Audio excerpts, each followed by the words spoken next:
आज सावन की शिवरात्रि है और हम मौजूद हैं इस समय हर की पैड़ी पर। सावन की शिवरात्रि को बेहद महत्वपूर्ण माना जाता है हिंदू पुराण के हिसाब से।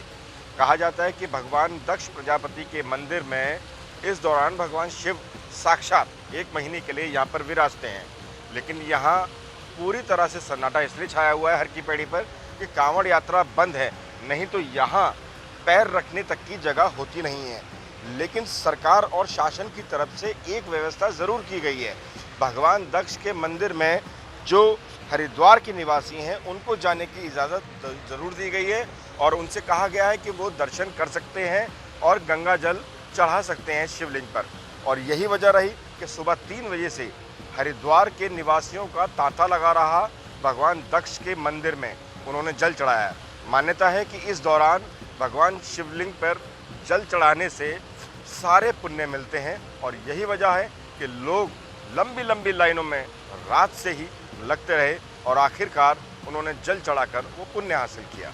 2022 के चुनाव एकदम सर पर हैं और गंगा के किनारे से ही दोनों मजबूत पार्टियां जो उत्तराखंड में बहुत सालों से मजबूती से दमखम के साथ में टिकी हुई हैं, उन्होंने दम भरा है गंगा के तट से गंगा के जल को छूकर प्रणाम कर कर।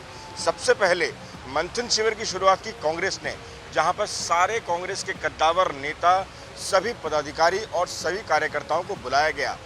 ऋषिकेश के किनारे गंगा पर सबसे पहले उन्होंने इस 3 दिवसीय शिविर में लोगों से बात की, अपने कार्यकर्ताओं से बात की और घर घर जाने की उनको रणनीति समझाई ताकि कांग्रेस 2022 में परचम लहरा सके। लेकिन इसके ठीक विपरीत कांग्रेस के मंथन के खत्म होने के तुरंत बाद से ही भाजपा ने आशीर्वाद रैली निकालने का फैसला किया है और वो रैली निकलेगी गंगा के इस घाट से। हर की पैड़ी से उस रैली की शुरुआत होगी और सभी कार्यकर्ता भाजपा के वो पूरे प्रदेश में जगह जगह पर जाएंगे। साथ ही संगठन के लोग वहाँ मौजूद होंगे और संगठन के लोग भी घर घर जाएंगे। इसमें ये भी सुनिश्चित किया गया है कि आरएसएस के तमाम कार्यकर्ता 2022 के चुनाव में पूरी तरह से कमर कस पूरी ताकत लगाएंगे 2022 के विधानसभा चुनाव में, ताकि भाजपा की जो सरकार है वो दोबारा से कायम हो सके, जो इस बार एक बड़ी चुनौती से ज़्यादा कुछ नहीं, क्योंकि इतने बड़े मैंडेट के बाद भी भाजपा हाईकमान को इतनी बार अपना मुख्यमंत्री बदलना पड़ा, तो कहीं ना कहीं लोगों के सवालों के जवाब भी देने हैं। और यही कारण है कि जितने भी उत्तराखंड के कद्दावर नेता हैं जो उत्तराखंड से बिलोंग करते हैं और अलग अलग पोजीशन पे दिल्ली और उत्तराखंड के अलग अलग मजबूत हिस्सों में मौजूद हैं, उन सभी को उस आशीर्वाद रैली में बुलाया गया है ताकि उनके नेतृत्व में प्रदेश के कोने कोने में जाकर लोगों को समझाया जा सके कि भाजपा की सरकार ही उनके लिए सबसे बड़ा जीत का फार्मूला है, उनके विकास का फार्मूला है।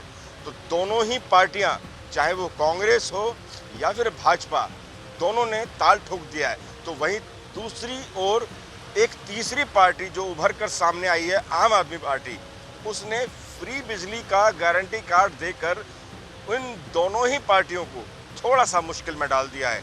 लगातार गारंटी कार्ड की संख्या बढ़ती जा रही है, तो इससे साफ जाहिर होता है कि 300 यूनिट फ्री बिजली के लिए लोग बेहद उत्साहित हैं।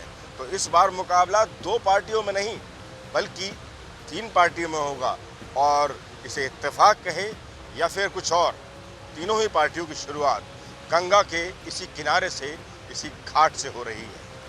कैमरामैन प्रवेश राणा के साथ दिलीप सिंह राठौर, हरिद्वार।